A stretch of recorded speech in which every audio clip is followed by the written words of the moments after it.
সবাইকে নমস্কার জানিয়ে শুরু করছি নীলিমা রেসিপির আরেকটি নতুন পর্ব। আজ আমি আপনাদের সাথে শেয়ার করব একটি ভিন্ন স্বাদের রেসিপি। তাহলে চলুন রেসিপিটি বানাতে আমাদের কি কি উপকরণ লাগছে দেখে নিই। দই কাতলার রেসিপি তো আপনারা অনেক রকম ভাবে ট্রাই করেছেন, এইভাবে একবার করে দেখুন। অন্যান্য দই কাতলা রেসিপির থেকে অনেকটাই আলাদা, খেতে হয় অত্যন্ত সুস্বাদু।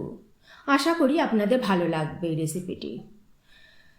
একটুও স্কিপ না করে পুরো ভিডিওটি দেখার অনুরোধ রইল। স্টেপ বাই স্টেপ ফলো না করলে কিন্তু সেই সুন্দর টেস্টটা আসবে না। এরকম ভিন্ন ধরনের রেসিপিগুলো খুব সহজেই বাড়িতে বসে শিখে নিতে সাবস্ক্রাইব করে নিন নীলিমাজ রেসিপিস চ্যানেলটিকে। আর আমার সমস্ত রান্নার আপডেট সবার আগে পাওয়ার জন্য বেল আইকনটা প্রেস করতে ভুলবেন না। তাহলে চলুন দই কাতলা বানাতে কি কি উপকরণ নিয়েছি সেটা প্রথমে দেখে নিই। এখানে 5 পিস কাতলা মাছ নিয়েছি, 2টো পেঁয়াজ পেস্ট করে রেখেছি, হাফ চামচ আদা বাটা, হাফ চামচ রসুন বাটা নিয়েছি, হাফ চামচ জিরে গুঁড়ো ও হাফ চামচ ধনে গুঁড়ো নিয়েছি। ফোড়নের জন্য 2টো শুকনো লঙ্কা, 2টো তেজপাতা, 3টে এলাচ ও 3টে লবঙ্গ নিয়েছি, 1 চামচ পোস্ত, 10 থেকে 12টা কাজু, হাফ চামচ মৌরি নিয়েছি আর 6 থেকে 7টা কাঁচা লঙ্কা নিয়েছি। সব একসাথে মিক্সিতে পেস্ট করে নেব। দই কাতলা তাই 1 কাপ মতো দই নিয়েছি আর নুন হলুদ ভাই বোন তো রয়েইছে। এই দিয়েই বানিয়ে ফেলবো দুর্দান্ত স্বাদের দই কাতলা। এখানে প্রথমে মাছে নুন দেব, হলুদ দেব আর একটু সাদা তেল দেব। ভালো করে ডলে ডলে মাখিয়ে 10 মিনিট ম্যারিনেট হতে রেখে দেব।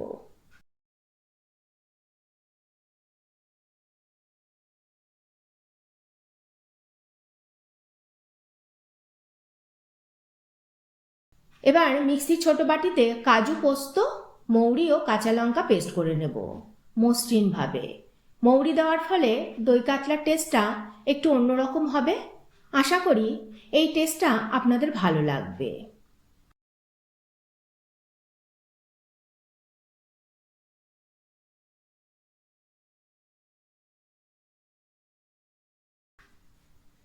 এদিকে দেখুন কড়াইতে আমি সাদা তেল দিয়ে দিয়েছি। এই রান্নাটা সাদা তেলেই করতে হবে। তেলটা খুব ভালো করে কিন্তু গরম করে নেব, তা না হলে মাছ কড়াইয়ে লেগে যেতে পারে।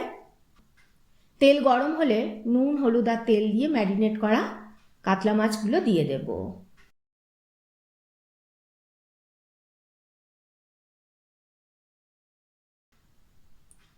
ভালো করে এক পিঠ ভেজে নেব।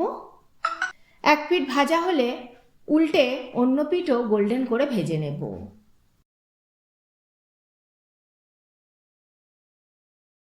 মাছ ভাজা হলে এবারে নামিয়ে নেব। এবার মাছ ভাজার তেলেই তেজপাতা, শুকনো লঙ্কা, এলাচ, লবঙ্গ ফোড়ন দেব। এলাচগুলোকে একটু ফাটিয়ে দেব। ফোড়নের সুগন্ধ তেলের মধ্যে মিশে গেলে এবার এর মধ্যে পেঁয়াজ বাটা দিয়ে দেব। ভালো করে কষিয়ে নেব যতক্ষণ না পেঁয়াজ সোনালি রং ধরে। দেখুন পেঁয়াজ খুব সুন্দরভাবে হালকা সোনালি রং এসেছে। এবার আদা রসুন বাটা দেব আর সামান্য 1 চামচ মতো জল দেব। ভালো করে কষিয়ে নেব যতক্ষণ না আদা রসুনের কাঁচা গন্ধটা চলে যায়।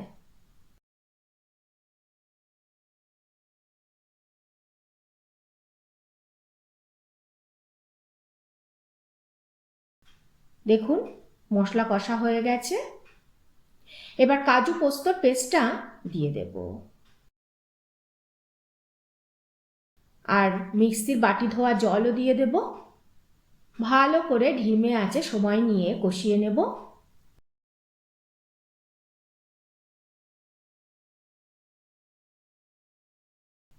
স্বাদ অনুযায়ী নুন দেব আর টেস্টের ব্যালেন্স করার জন্য সামান্য কয়েক দানা চিনি দেব। যতক্ষণ না মশলা থেকে তেল ছাড়বে ততক্ষণ পর্যন্ত এই মশলাটাকে ধিমে আঁচে কষিয়ে নেব। দেখুন মশলা থেকে তেল ছেড়ে দিতে শুরু করেছে। এবারে এর মধ্যে জিরে আর ধনে গুঁড়োটা দেব আর টক দই দেব। সমানে নেড়ে কষিয়ে নেব, না হলে আপনারা তো জানেনই দই ফেটে যেতে পারে।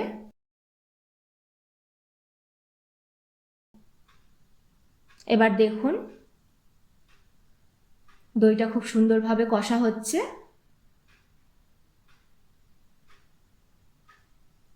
মশলাটা খুব সুন্দরভাবে কষে তেল ছেড়ে দিতে শুরু করেছে। এবার এর মধ্যে ভাজা মাছ দেব আর 1 কাপ গরম জল দেব। নেড়ে চেড়ে ঢাকা দিয়ে 10 মিনিট ফুটিয়ে নেব।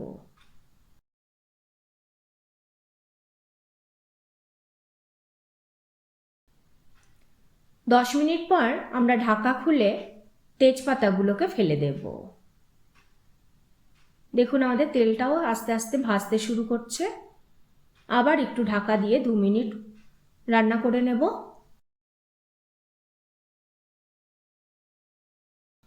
সবশেষে চেরা কাঁচা লঙ্কা দিয়ে নেড়ে চেড়ে ঢাকা দিয়ে 10 মিনিট স্ট্যান্ডিং টাইম দিলেই রেডি।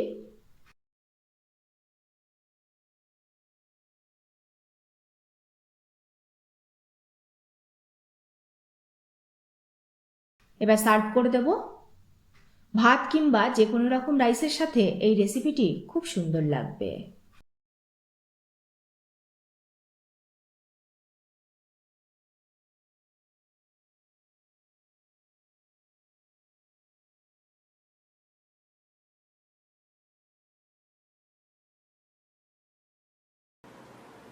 কেমন লাগলো আমার আজকের রেসিপিটি কমেন্ট করে জানাবেন। ভালো লাগলে একটা লাইক করে দেবেন। আপনাদের একটা লাইক আর কমেন্টই আমাকে উৎসাহিত করবে পরবর্তী ভিডিও বানাতে। আজ তাহলে এই পর্যন্তই। আবারও হাজির হয়ে যাব নতুন কোনো রেসিপি নিয়ে, নতুন কোনো পর্বে। ভালো থাকবেন, সুস্থ থাকবেন সবাই। লাইক, কমেন্ট আর শেয়ার করতে অবশ্যই ভুলবেন না।